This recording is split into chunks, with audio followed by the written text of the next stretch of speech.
Dr. Homebrew is brought to you by 5 Star Chemicals, providing safety and cleaning supplies for brewing, distilling, and winemaking at 5starchemicals.com. Doctor, look! Stand aside, nurse. I'm Dr. Homebrew. Stand clear.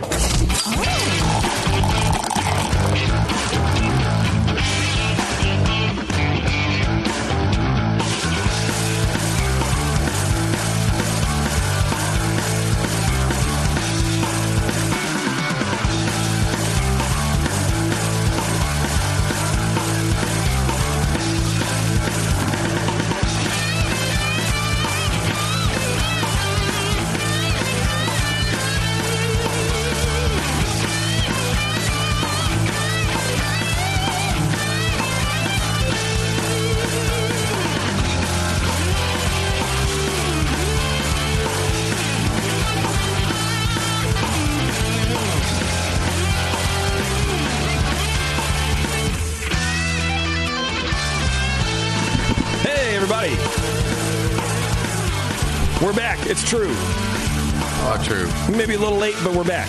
I don't even care. We got some good beer for you tonight. We got a really cool show lined up. We have a coffee Imperial stout with vanilla. Made by Chris, who's going to be on the line here very soon. And I feel really bad because the guy sent in 3 bottles, which is, what I asked for, and that's really great that he did it. And then I broke one all over my all over my garage, and it smelled like the most wondrous concoction was put in this bottle, so I can't wait to drink that. And then our listener friend Dan, who works at a commercial brewery, believe it or not, at Junkyard Brewing in Moorhead, Minnesota, sent in a commercial beer for us to give a shot at, and he's like, we didn't really brew it to a specific style, but if you guys can kind of put it in one and let me know what you think, that'd be really great. So we're going to chat with him later on. Also, we have stuff to give away, Brian. I heard there's a lot of stuff today. There's a lot of stuff to give away. We have a beer bug to give away, which is amazing. I have one of those I'm playing with at home, and that is a lot of fun. Yeah, somebody will enjoy that. And then you've heard us talk about the Catalyst from craftabrew.com, that plastic conical countertop fermenter. We're going to give one of those away, too. And the problem with, look, most of our listeners are not live. They're podcast form, so I'm probably just going to have to give it away to the 2 people who are on the show today. But if Dan's a commercial brewer, does he still homebrew, I wonder? I don't know. That's a good question. We'll find out. But anyway, we got a lot of shit to give away, and I'm really excited about it. But first, I want to tell you about our most amazing sponsor, 5 Star Chemicals. Go to 5starchemicals.com, and learn about all the great chemistry that they do out there in Colorado to help you make better beer. The cleaning products, the sanitizing products, because as we all know, you cannot clean and sanitize with one cleaner and sanitizer. You have to do them both. You have to do one and then the other. You can't do one at the same time. It just doesn't work. Yeah. It doesn't work. It does not. So thank you to them for putting on this show, or for helping us put this show on. If you see them at any sort of event, they do a lot of beer events. Go up and say hi, talk to the ladies, and thank them for sponsoring this show, because it really helps out a lot. That's for sure. We definitely wouldn't be here without the lovely support of 5 Star Chemicals. They've got some new stuff coming out. They've got a... Here, do me a favor. Talk like that into the microphone. Yeah, out of 45. They've got beer stone remover. Still sound like shit. Why do you sound like shit? It's really quiet. I don't know. Yeah, okay, go ahead. Who's running the board? Me. Well, they call it I sound good. The BS remover. So I'm looking forward to getting a hold of some of that. Yeah. I love it. I sprinkle some of that around in my life. Yeah, exactly. Multiple uses. Doc's always fun when he comes in off a good argument. Yeah, it's always a good time. I gotta go. All right, we'll see you in a bit. Anyway, let's just get Chris on the line. Cool. What do you think? Run a little behind, but whatever, dude. Welcome to the Brewing Network. This is what we do. All about planning, right? Yeah, right. We drink and we're late. We're late for things. We call people in Vermont at 6 in the morning. Wake your ass up! All right, get up! I don't know why we're listening to it ring. Will he answer? He'll probably answer. In the meantime, though, Brian, you got your hands on one of these catalysts, right? I did, From man. Craft to Brew? That thing is cool. So You liking it? Yeah, I brewed a session IPA, and the thing is pretty, easy to put together. First of all, just super intuitive. The parts are pretty sturdy and everything, and it's 2, 4. Wow. Not available. Okay. Not available. Okay, sorry. Go ahead. I'll call him back in a bit. But yeah, it's basically like a conical plastic fermenter and the plastic, it looks really, it's really sturdy. It seems fairly like, scratch resistant and durable. So, only just started using it though, but yeah, it's, and then it's got a lid on it that clamps down with 4 clamps on the top. Yeah. And, it sits in this support basically that the conical goes down into. And then below that, you can screw on the ball jar that comes with it, with their logo and stuff. And that's when your beer's done fermenting, you just turn a little lever, boom, out comes your yeast, and it's just super nice if you can just harvest your yeast, get all that stuff out of there, and then just have the clear beer on top of that. I've never had a conical myself before. All the bigger brewers use them, and now it's getting easier. They've been around for a while, but it's getting easier to use them. Well, especially home. with this thing too. So if you guys are listening live, or if we put the podcast up in a short amount of time, they have a Kickstarter campaign. It's over in a couple of days, so you want to get on it now. Like Brian said, it's made from plastic, but it's also over 90% more scratch resistant than other plastic conicals, and 71% less oxygen permeable. It has a low profile stand design. It allows it to fit snugly in your fridge or even right on your countertop. Cleaning is a breeze because the entire lid snaps off, like Brian was saying, and it's really easy to clean inside there. But the best part is probably that giant 3-inch butterfly valve at the bottom. That valve is really cool. And there's multiple connections that come with it. There's one for bottling or racking it off. Whatever you rack into, you could bottle it with comes with a little clip. You could it's pretty much ready to go right out of the box. So you could just ferment and go, baby. Drop out your yeast and start bottling. And it's really cool. Well, you got to go over to Kickstarter right now and search the Catalyst, and it's the Catalyst fermentation system. Or you can head on over to craftabrew.com. They have a whole bunch of other stuff available too, not just this, in my opinion, kind of revolutionary new product. Sure, it's a conical, but it's an easy to clean conical that fits nicely into your fridge. It seems kind of and like that's hard to find. Nice magical plastic too. I don't know. It almost looks like glass when you look at it. You can tell from the feel and the weight of it that it's plastic, but it's really smooth looking, hard. For sure, good plastic. Doc, you want to pour us a couple beers? So please, while we're getting Chris on the line here. So Chris brewed I fat-handed. Chris brewed a coffee Imperial stout with vanilla, and if we can't get him on the line here, we're just gonna move on. We're just gonna motor on with the show here. Motor. Doc's pouring the beers. It looks inky black, man. I know when I dropped one of the bottles, it splashed up on this bottle. Thank you. And when I'm pouring the beers, it was sticky. The bottle is covered, man. So I imagine this beer is going to be pretty big. Not available. Yeah, he's not available. Okay, great. All right. Sorry, Chris. We tried, brah. We tried. It's our fault. Anyway, Doc, you want to start off talking about this beer, man? Sure. All right, go for it. As soon as you poured it, you put it next to me, and, well, I could tell right away it was Imperial Stout.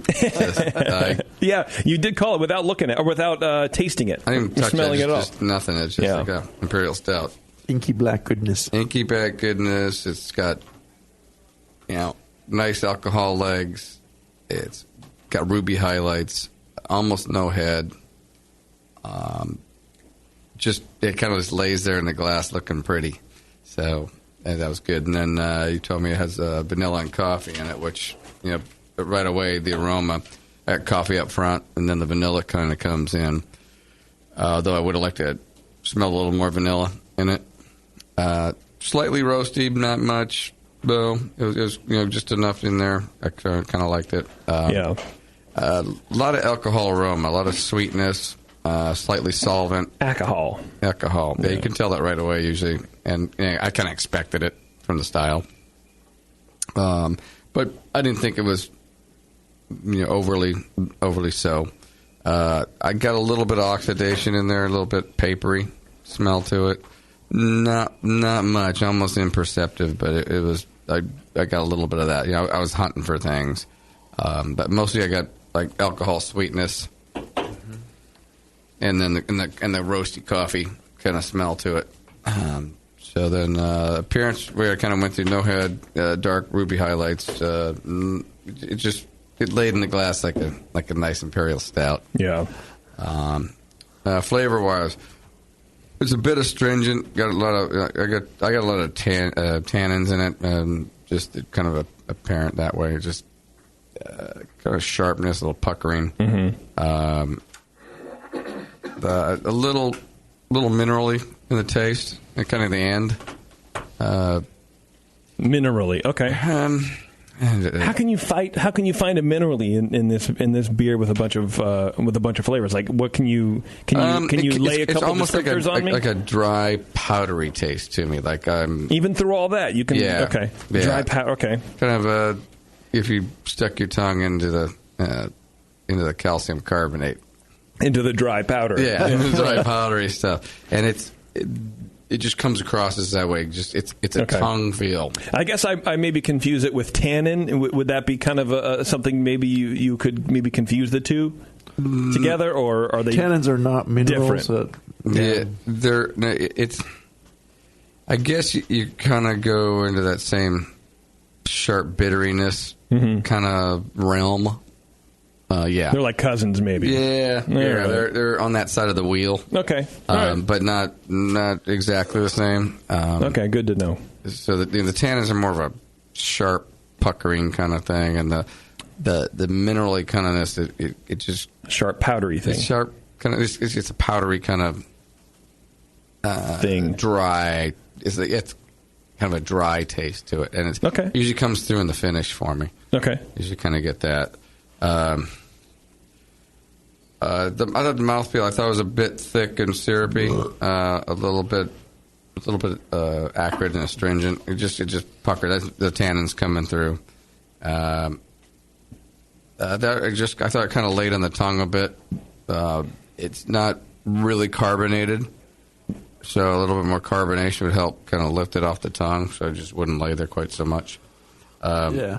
Well, you want to be careful going too far over medium, but yeah. It's just a little bit more would help. Yeah. Help with because it's a big beer, and it probably didn't finish down real far either.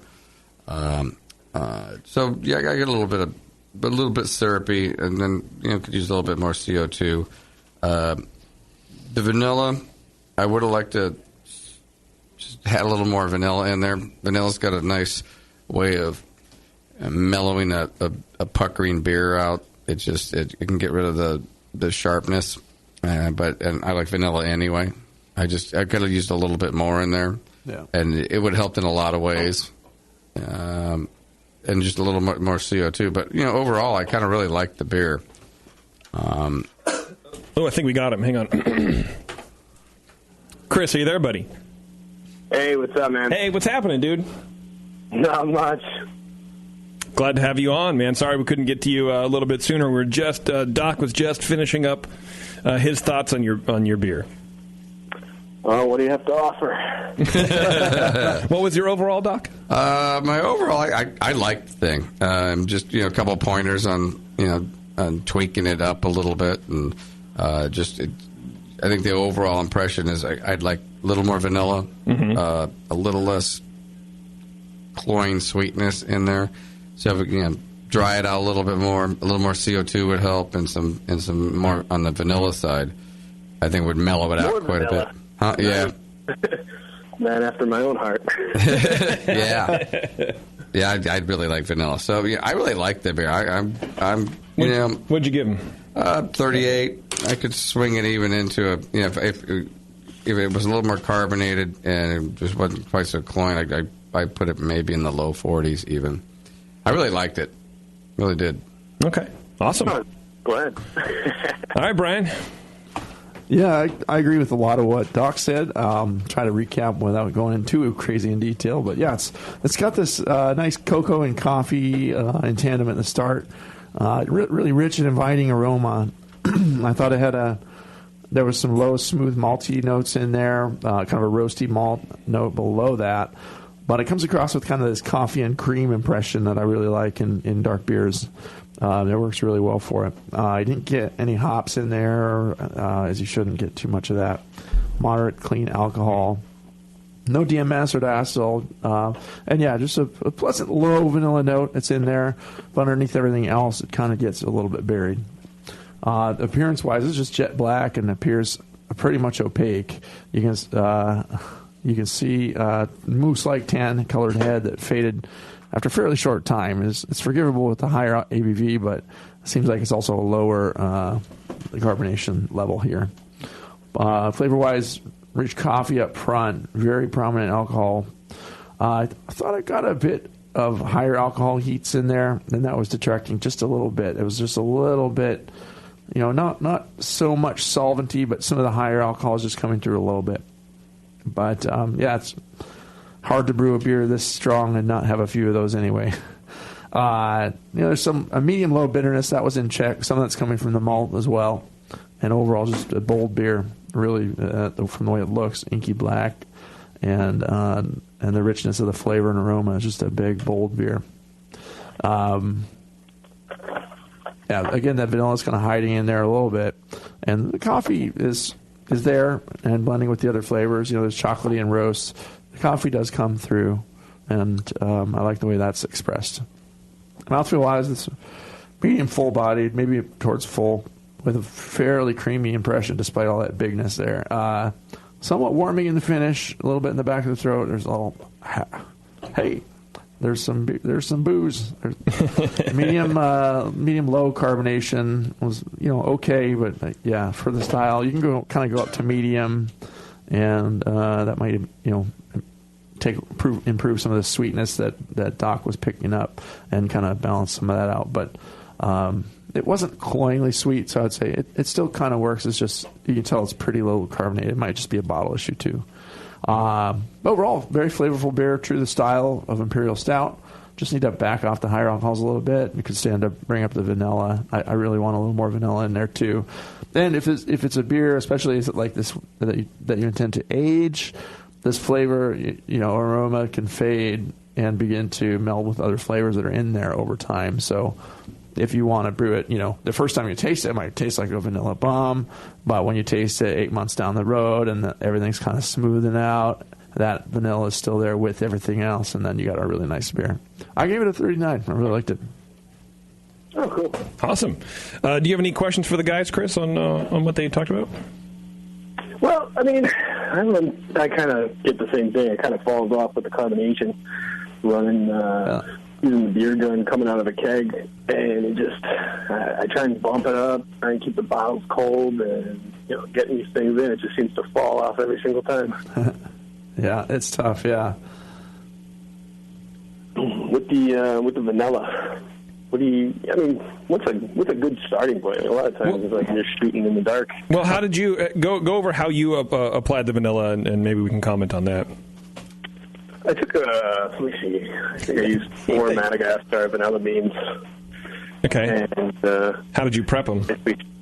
I shredded, cut them down the middle, gutted them, and then I put them in about just a couple ounces of, like 2-3 ounces of. I think I used vodka the second time around just to make like tincture. Mm-hmm. And while it was fermenting, I added that in, post fermentation when I kegged it. Cool. That sounds the right way to do it. Yeah. You can always use some commercial extracts. There's a lot of really nice ones out there. Mm-hmm. You can get from.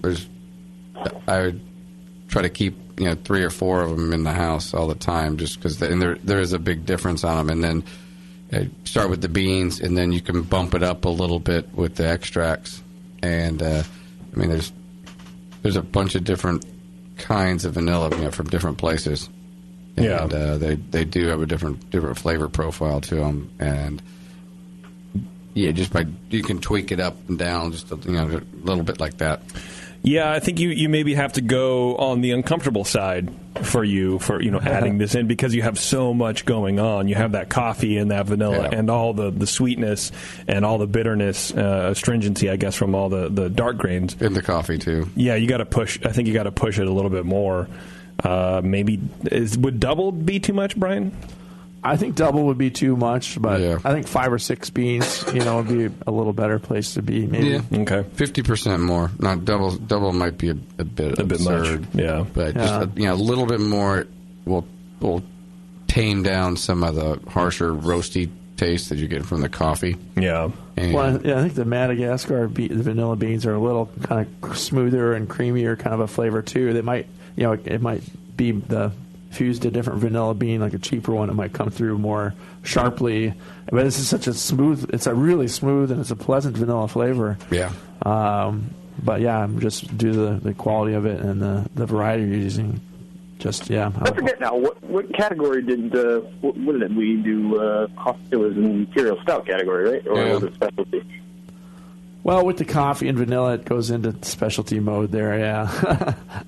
We still judge it as an Imperial. One of the things where submitting stuff for competition or whatever. I'm not really sure. Like, I kind of want to just stick in the Imperial Stout category and not kind of vie for position with every other specialty beer. But is that a good idea? Do you think, Brian? No. Yeah. No. Because judges are going to know. Like, you can smell the coffee right away. And it's got a whole different flavor profile with the coffee, and it adds to it really nicely, but you get it marked down just from that. Enter it where it's supposed to be. Yeah. I mean, you could go in the herb Spicy category. Vegetable, 30A. Yeah. Herb category, because it's, Oh, yeah, with the vanilla bean. Yeah. And then have to go into, like, straight, crazy experimental and stuff like that. Right. Yeah, there's some coffee beers in there in the spice herb vegetable category that coffee and vanilla would fit right in there. So I'd enter it there, and then the judges. Well, when you're judging an Imperial Stout, with these additions, you're not really looking at. I'm not usually looking at the guidelines for the 30A. I'd be looking more at the Imperial Stout and then looking at how everything else that's in there balances with it. You want to make sure that it's still hitting the key components of the main style, and as well as finding a good balance. And it did have a pretty good balance here. I really enjoyed it. Yep. I thoroughly enjoyed it, as a matter of fact. And you know who I kept thinking the entire time? Lee would love this beer. I think Lee would have loved this beer. Oh, for sure. He loved Russian Imperial Stout. Yes, man. he did. It was my favorite style. All right, well, Chris, if you don't have anything else, man, we'll let you go. No, man, I appreciate it. I appreciate the remarks. That's definitely great feedback. I'm sorry I couldn't get to you sooner. You'll have to listen back to all the smack that Doc talked about. Yeah, for sure. That guy's a dick. Yeah. I thought you said it was a horrible mess. Right. Not that bad. It was a good beer. I ended up breaking the second bottle, or you sent in 3 bottles. I ended up dropping one as I was shifting beer around in my fridge. So we have this one precious bottle, and I'm disappointed. I was cleaning it up, and I was telling the guys earlier, I was like, God, it smells delicious. So, good job, man. The best thing on your garage floor. Best thing on my garage floor, except for that dead hooker. Yeah. All right, Chris, thanks, man. Good stuff, bro. All right, later. Bye. Cool guy. Yeah. Good beer, too. Sometimes, just real little balance issues for that one. You could bring it right up into the upper 40s. It was pretty well brewed and pretty tasty stuff. Yeah, I liked it, man. I liked it. Okay, let's take a break, and then we come back. We're going to chat with Dan from Junkyard Brewing out of Minnesota. It's Dr. Homebrew. It's Dr. Harambe. Everyone stay tuned. We'll be right back. Hello, fellow BNers. This is Sully from the 21st Amendment Brewery located in San Francisco, just 2 blocks from Giants Park. Before Nico and I opened the 21A and before I was a professional brewer, I homebrewed on my small 4-burner apartment stove in a back house in Santa Monica, California, making my extract brews before graduating to the daunting idea of all-grain brewing. Homebrew books and information was hard to come by back then. The internet hadn't been invented yet, along with other things we take for granted today, like electricity and potable water. One thing I wish I had back then when I was learning was a radio show that could teach me the ins and outs of brewing and answer questions that I had about homebrewing, a resource for making great craft beer.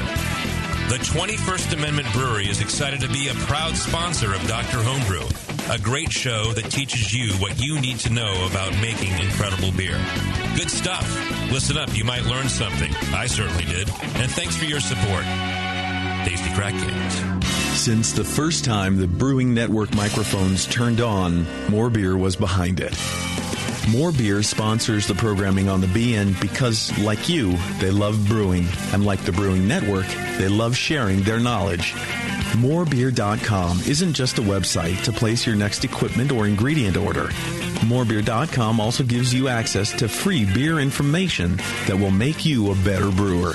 Go to morebeer.com and click into the Learning Center. You'll find podcasts, technical facts, video tutorials, and more, including access to The Buzz, More Beer's social network of more than 5,000 members. And some of them might even be crazier about beer than you are. Get over to morebeer.com today and take advantage of The Buzz, the forum, the Learning Center, and make sure you're signed up to receive the newest More Beer catalog.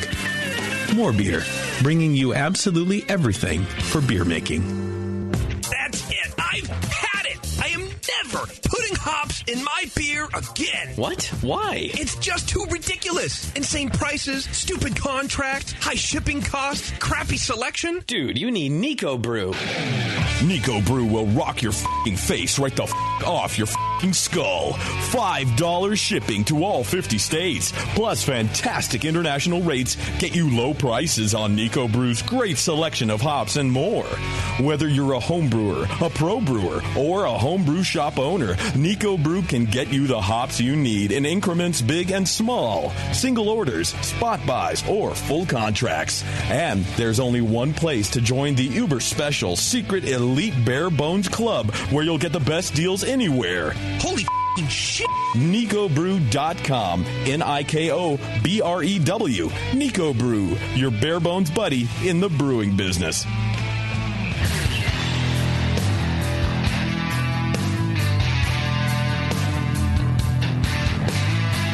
Now, back to the examination.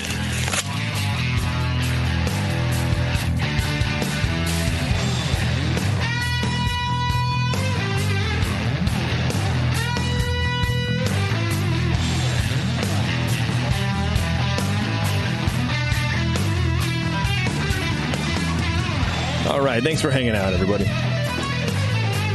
Just pouring this beer here, getting Dan on the line. But before we do that, I want to talk to you guys about our friends at Smart Sense, right? Is that what I got? I think I got the wrong stupid thing up. The iDip. They make the iDip. You guys know about the iDip. Yeah. Where'd it go? There it is. Smart Water, a brew testing kit, which has a revolutionary photometer system, which is the first and only one on the market with its own application for your smartphone. The app is the brain of the whole thing. It's for home or commercial use, and that's kind of what they want to stress, too, as well as myself, because if you're a home brewer and you're going to transition into being a commercial brewer, the probably one of the most important things besides your fermentation, I would think, is your water chemistry, especially here in California. We're getting a lot of mixed water. Yeah. We're getting down in the reservoirs, a lot of minerals, there's a lot of crap going on, and you want to know what's happening. So the iDip is the thing that you guys want to get, and that's probably one of the only pieces of equipment that you can use to transition right out of the home and into the commercial brewery there. It's the only meter on the market that runs water tests with no math needed on your part. It pairs via Bluetooth and updates your water results instantly to your own personal water profile. It's the first handheld water tester with a smartphone app, which I think is pretty cool. You can email the results of your test to your other brewers on your shift, or post your Facebook page and let your homebrew club get the lowdown on your base water profile. They get 40 different water quality tests. 4 come preloaded. You can test for things like total alkalinity, chloride, calcium, pH, sulfate, and more, and you don't have to do any math.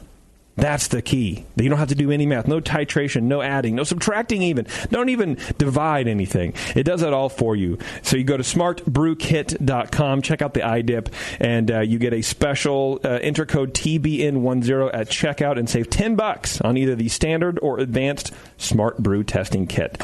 iDip. smartbrewkit.com. Nice people. Good folks. It's a cool product, too. Easy to use, yeah. Super easy to use. Definitely good for like small breweries, too, and things that, are big breweries. Just spot checking your water as it's going in, but before you decide what you're going to blend or how you're going to treat your water. Some local breweries, you can tell they really pay attention to it, and others, sometimes in the same area, it's like, oh, they're just using the straight local water, and it doesn't work for this beer style, Right, totally. Yeah, it doesn't. It doesn't know where you're at. All right, we got Dan on the line, I think. Dan, are you there? Yes, I am. Oh, perfect. How you doing, buddy? Good. How are you? Not too bad. Not too bad. About to start drinking this beer. Another fine episode of Dr. Commercial Brew. We can do this if we want to, can't we? Of course. How long you been homebrewing, man? Are you still a homebrewer? Are you working a commercial brewery now all the time, which is fine?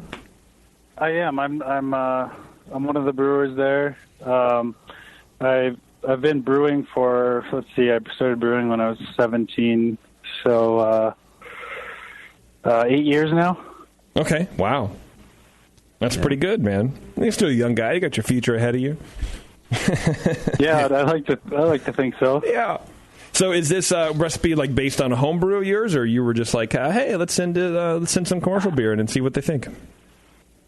No, we actually came up with this after we started the brewery. Actually, a pretty good amount of time into the brewery, about a year into it, and we had started kind of getting our feet under us and realizing like where we wanted to go with the brewery, and we started doing more experimental styles and stuff like that. So this was one of our first kind of more experimental beers with some additions into it and stuff, and we thought it turned out really good, and so we started producing it pretty regularly, and it's become a fan favorite at the brewery. So pretty happy about it. Okay, and we were chatting, and you said it probably falls into the Baltic Porter realm, but you kind of just have it as a dark ale, right? Is that what you call it? Just kind of something simple.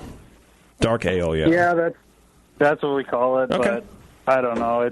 It's just a descriptor, really. I'm not. Yeah. I mean, I like styles and stuff, but it's not like I follow them to my grave or anything. Right, so. right. Yeah. Well, I think we judge it as a Baltic Porter, right, fellas? Yeah. Okay. Yeah. Brian, you want to get too hung up on style, but you got to stick it somewhere, I guess. Yeah, well, especially for this program. Yeah, we got to know exactly what to judge it as. So at least starting point. Yeah. Yeah, for sure. All right, Brian, go for it, buddy. I can understand this beer as a Baltic Porter. So we had the two presented to us, and we were going to do it we were going to judge the non-treated, the non-specialty one. Yeah, that's right. We have a bourbon barrel-aged and a non-bourbon barrel-aged. But JP fucked up and opened the bourbon barrel-aged with toasted coconut flakes. And, so we judged that one first. And then now we're also going back and we're sidecarring it with the regular version, which is actually kind of an interesting way to go. It's like, there's that base beer. Okay, cool. Perfect. So, starting out with the barrel aged version, it's got some sweet dark malt notes right up front with rich. There's like a dark caramelly kind of thing underneath it, and a little bit of a vinous aroma, and with a low coconut comes in underneath there, and it's pretty pleasant coconut aroma. I'm not like a huge fan of coconut, but it just works with this beer, I think. You got some of those kind of cherry raisin-y kind of fruity flavors in there, aromas in there from the dark malts and some of the esters that are getting kicked off with it. But moderate but smooth booziness. It's not a big like, hey, this is a barrel aged, big barrel wood everywhere. barrel. Smack you upside with a stave of a cask. Got your wood right here. No, it's in there, but it's in check. I don't like that. Alcohol is evident, smooth, low fruity esters. No hops detected. You shouldn't have any real hop for this style, and it's just they'll fight with your dark beer a little bit. But no bad stuff, no DMS, no diacetyl, just nice and clean. And pretty dark stuff. It's also like a nice inky black. You can see through the corners of it. It looks very clear, actually, but. The head didn't stick around the pour I had. It did fall pretty quickly. But it looks, there's some finer bubbles. It wasn't a frothy, ugly-looking head. It was fine. Just a little tan thing that fell out. Flavor-wise, rich and cleanly fermented. The coconut is in tandem with the smooth, dark, chocolatey stuff in there. I really like the balance there. I wouldn't... Well, Doc will probably argue with me, but I wouldn't push up the coconut too much higher. If you did, it would just start to take over, because that's a pretty strong flavor. But yeah, it just comes in right in there where I'd like it to be. Definitely balanced to the malt, the darker malts, and the alcohol again is smooth and it's pretty high. It's you can feel it. What's the ABV on this one? 10? I think it's about 10%. 10-ish, yeah. Let's see. The non-barrel age says 9.7, and the barrel age says 10. Yeah. So it's one of these deceptive, alcohol delivery mechanisms that works pretty well for that. Again, a light barrel character in the background, not too much of that. But yeah, it finishes sweet, and there's a little hint of some higher alcohols, but not too much. It's pretty smooth, pretty clean. Medium full-bodied in the mouthfeel, slight creaminess despite the obvious strength. Has a moderate alcohol warmth to it, but no astringency. I thought overall this is a wonderfully brewed barrel-aged beer. You're not overdoing any of the declared things. You've got couple of things declared here with the bourbon barrel and the toasted coconut flakes. So everything comes through nicely. The style, it fits the Baltic Porter style actually quite well, I thought, with the fruitiness and sweetness and just the way it presents itself. You could even bump up the boozy notes just a touch, but the barrel thing is the one thing that's kind of lacking. But it may be fighting with other things there too if you go too high with that. I got some of it, but it's I like it where it's in balance and it's delicate and it's not whapping you up the side of the face. So I give the beer a 42. I thought it was a really pleasant drinking beer, and thank you for sharing it. Oh, no problem. Thanks for giving your thoughts on it. Yeah. I was hoping it would fit into the Baltic Porter because it was American ale, basically Cal Ale. So I didn't know if it would have enough fruitiness to be a Baltic Porter. Yeah, I think that some of the impression of the fruitiness comes from the additions there, the sweetness and the little vanilla edge you get from the barrel. Kind of give it a little impression, a little more, maybe not fruitiness, but kind of sweetness, and makes you think about certain fruits, and some of the dark fruits get accented a different way. In the plain version, it expresses itself a little differently. And JP said you guys' intention was kind of to make a really smooth, dark beer and not to have it be like a stout or a porter with biting, astringent, roasty, rich malt flavors, but just in the chocolatey kind of middle of the road, smooth and warming and almost like a winter warmer kind of thing. It's really nice.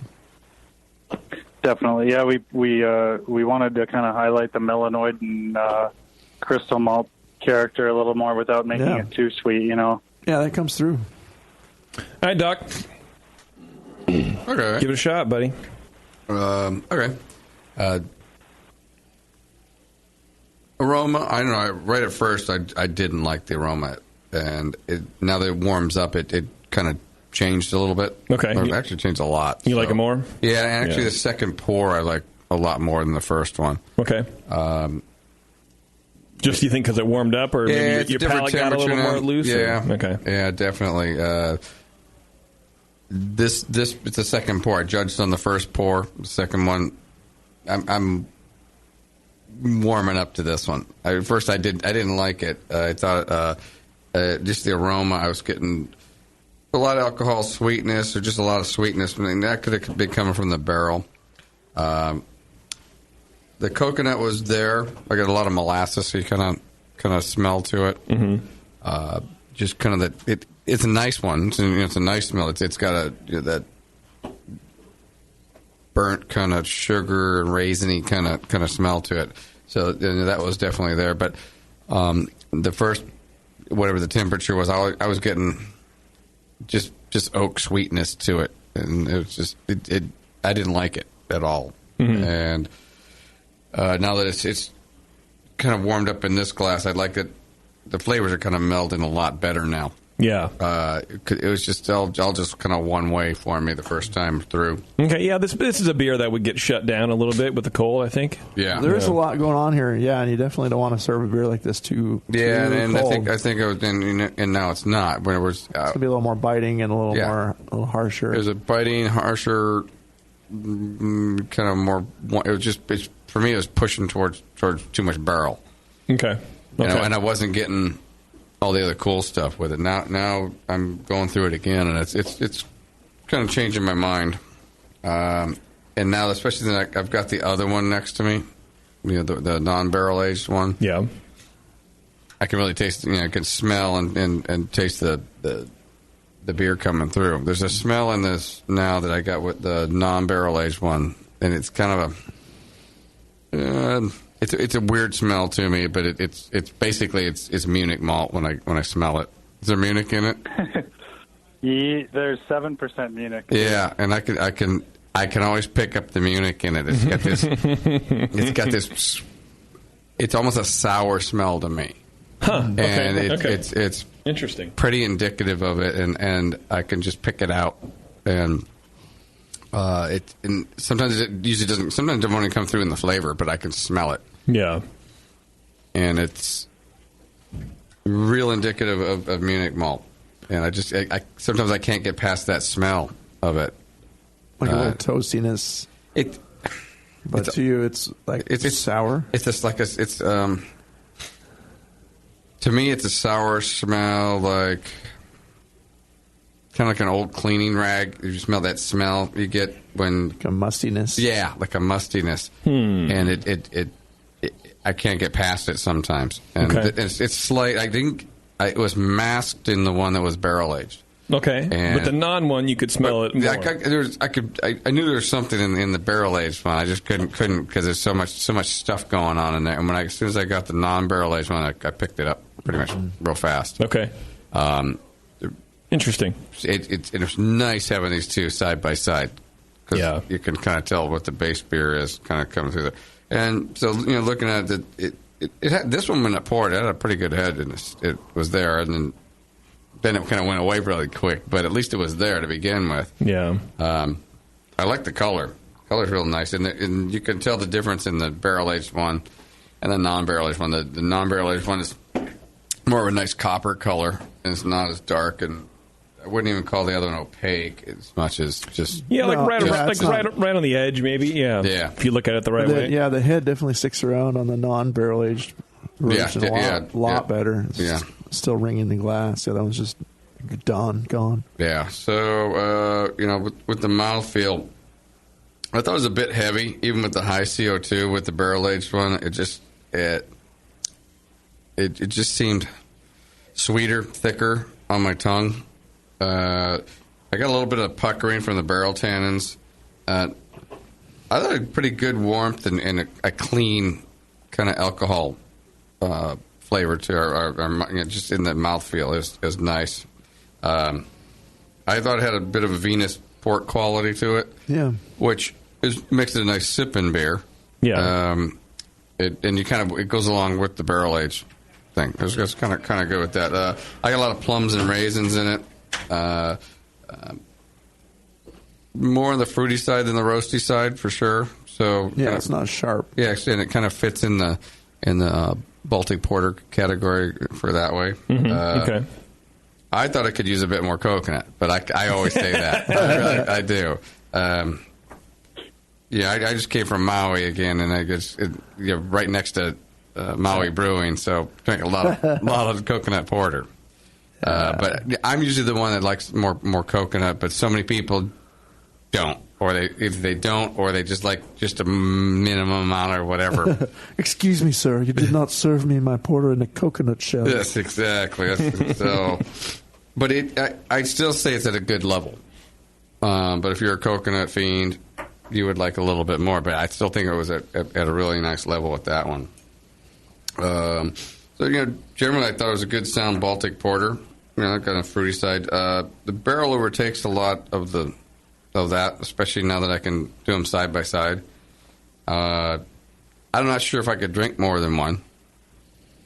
The other one I could, the non-barrel aged one. Yeah. But when you're getting into a big sipping beer like a barley wine or something like that, it's kind of heavier. Yeah, it's a lot of beer, and it's just Minnesota's a cold place, man. Yeah.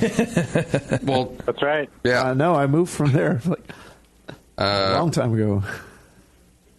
So basically, I wish I had the unbarrel aged one first, but I liked it all the way around. If I was freezing my ass off in Minnesota, you could drink 2 of these in the winter, no problem. Yeah, I could drink 2 in a setting. That's your probably. only source of heat is the alcohol. I'm not saying I wouldn't. So, but I gave it a 37. I thought it was pretty good. That one, I would rate the other one higher. The non-barrel? The non-barrel higher, yeah, definitely. Yeah, I kind of like the barrel one better myself. I just like the direction it went. It takes on a new dimension. But they're both really good. Yeah, it's hard for me to say. I think I like the barrel better, only because the non-barrel, the coconut's very perfumey. Dan, how did you deal with a coconut? Well, I toasted it in the oven. It was flaked when I got it, and then I toasted it in the oven until it was dark brown. And I did, let's say, 5 pounds per barrel about. And then after I toasted it, I tossed it in bags, in some mesh bags the next day, and we put it in the fermenter right at the end of fermentation. I wanted the oxygen to be kind of purged, or to be used by the yeast while it was still somewhat active. So, and then we let it sit in the fermenter for basically until it tasted right where we wanted it, and then took the coconut out and kegged it. So, how many batches of toasting caught on fire? Oh no, none actually. What we do is we put the oven to broil, and then we're rotating each pan. We put a pound on each pan, and then we rotate each pan like every 30 seconds or so, and then kind of stir it up and put it back in, and I think that's my favorite way to do it so far. Yeah, we've toasted a lot of coconut now. Yeah, I have too. You're still in for a treat when it catches on fire. It's coming, buddy. Oh, that'd be horrible. It's coming. That'd be horrible. You're gonna. Because I've done the same thing. You rotate it and you flip it over and you put it back in. One minute too long, and you got flames in there. Oh no, that's too bad. So I should get a fire extinguisher. No, it's not that bad. You get them out of there, and it'll easily put it out. Just throw a rag over it or something. It goes out, but then you got the burnt little pieces in there, and you're thinking, can I pick this out? But you're definitely. No, I just jinxed you, and that's what's going to happen. When I tasted it, tasted like a coconut extract, like a coconut syrup that you would add for cocktails. Have you guys ever put that in cocktails? It's like a perfumey part of the coconut. Yeah. And so which isn't bad. It's definitely not terrible, but it I don't know. It's maybe too sweet. Oh. And so I think the as weird as this sounds, the barrel is more subdued and has more coconut flavor, not coconut essence, and then it's not coming out the same way. But that's my coconut impression. Extract. It can get away from you, and it's actually good to use in conjunction with the toasted coconut. Yeah, but a little bit too much of that, and you might as well just dump some suntan lotion in there. Oh, for sure, man. It gets that taste to it. I'd like the 2 beers. But I'd love to see this like a 1.5% lower ABV, so I can drink more of it. Nah. No, if I'm going to sit down with a big chewy beer like this, this is what you want. That's what you want some payoff. I'm buying into it. Okay, good. Yeah. All right.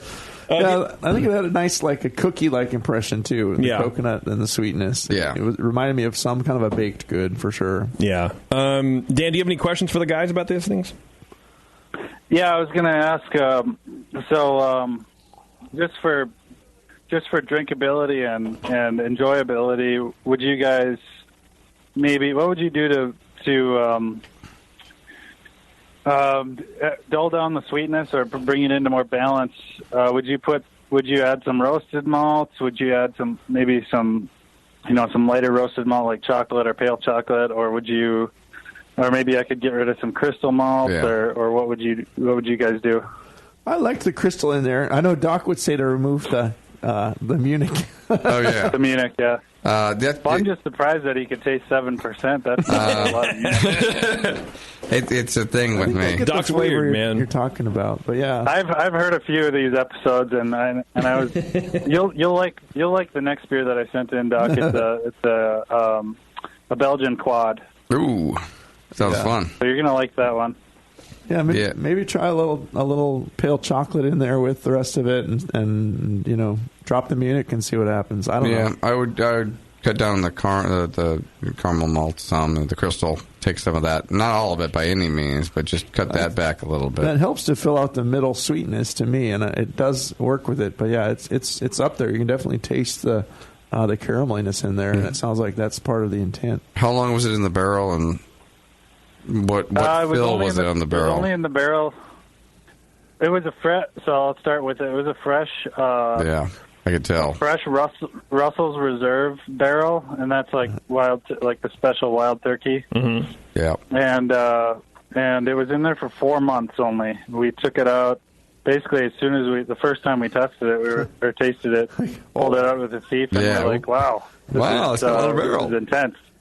Yeah, I think the second fill would cut down on a lot of that, or cut down on the time it was in there. But yeah, I could tell it was a fresh fill. Oh, hey guys, this one's already there, huh? Yeah. Yeah. Sorry. Yep. Oh, your Minnesota accent is not too bad, man. Oh, jeez. Oh, thanks. That's thanks. You betcha. I'm working on it. You're one of them there metropolitan Minnesotans there. A lot of weird stuff in an age. A lot of weird stuff happens in Moorhead, I've heard. Oh yeah. Them wood chippers. Them wood chippers. That wasn't Fargo. That was Moorhead, man. Yep, that was it. Yep. All right, if that's it, Dan. If you don't have anything else, we'll let you go. Yeah, that should be about all she wrote. Okay. Thanks for sharing. Are you going to be at NHC next summer? I mean, the Homebrew Con now. Homebrew Con, I haven't made plans yet, but it's in Minnesota. It's a definite possibility. Yeah, get in touch with those folks. Cool. And sign up. We'll see you there. It's in Minnesota. All right, Dan. Thanks. Absolutely. Thanks, man. Bye. Cheers, guys. All right, later. Bye. Cool beers. Yeah, it was fun. Yeah. Liked them.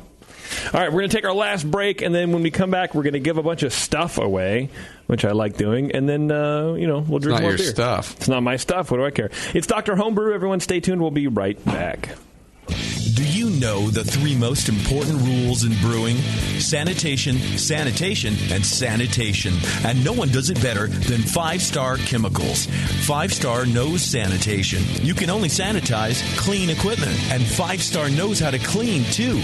For craft brewers and home brewers, 5-Star has what you need to keep your fermenters, serving tanks, kegs, and draft lines sparkling and free of any beer-spoiling bacteria. PBW, caustic, acid cleaners, Star Sand, SaniClean, lubricants and defoamers, pH stabilizers, and more. 5-Star Chemicals has cleaning supplies, safety supplies, heat exchangers, pumps, hoses, and valves. And 5-Star is proud to offer eco-friendly products that exceed customer expectations. If you have a cleaning problem, you need the 5-Star solution. Visit 5starchemicals.com or call 800-782-7019. 800-782-7019 and get the 5-Star treatment today. Admit it. Homebrewing is not always free of frustrations. Years ago, brothers Bill and Jim Mitchell decided to minimize those frustrations and create an entirely new brewing process and a brand new kitchen appliance, the Pico Brew Zymatic. The Zymatic sits on your kitchen counter and connects to the internet via Wi-Fi. It comes with access to a huge recipe library full of award-winning beers and can brew your next batch at the push of a button. Improve repeatability and refine your recipes ease with the Pico Brew Zymatic. With minimal cleaning and hassle, the Zymatic enables anyone to brew craft beer in the comfort of their own kitchen. Just add your ingredients and the process of homebrewing becomes simplified and automatic, allowing you to focus on what really matters while you brew. At Pico Brew, they believe everyone should be able to enjoy the art of homebrewing and make their own damn good craft beer. See the Zymatic in action today at picobrew.com. Grog tags aren't just for labeling your home brews to hand out to your friends. They're the perfect way to round out your personal brewing marketing. Bringing your latest beer to a funeral? Craft a metal sign to go with it. Heading out to little Liam's bar mitzvah? Grog Tag custom bottle caps are awesome. Couldn't get out of jury duty this year? Grog Tag the hell out of the deliberation room with reusable labels. Grog Tag has an awesome array of products just waiting to be customized by you. Metal signs, coasters, tasting mats, bottle caps, tap handles. It's all there waiting for your designs at Grog Tag. Liven up your next party with the widest selection of custom products ever offered by a sponsor of the Brewing Network. Grog Tag. At least your beer will look good. I'm sorry to tell you this, but we're going to have to pour you out. Back to Dr. Homebrew.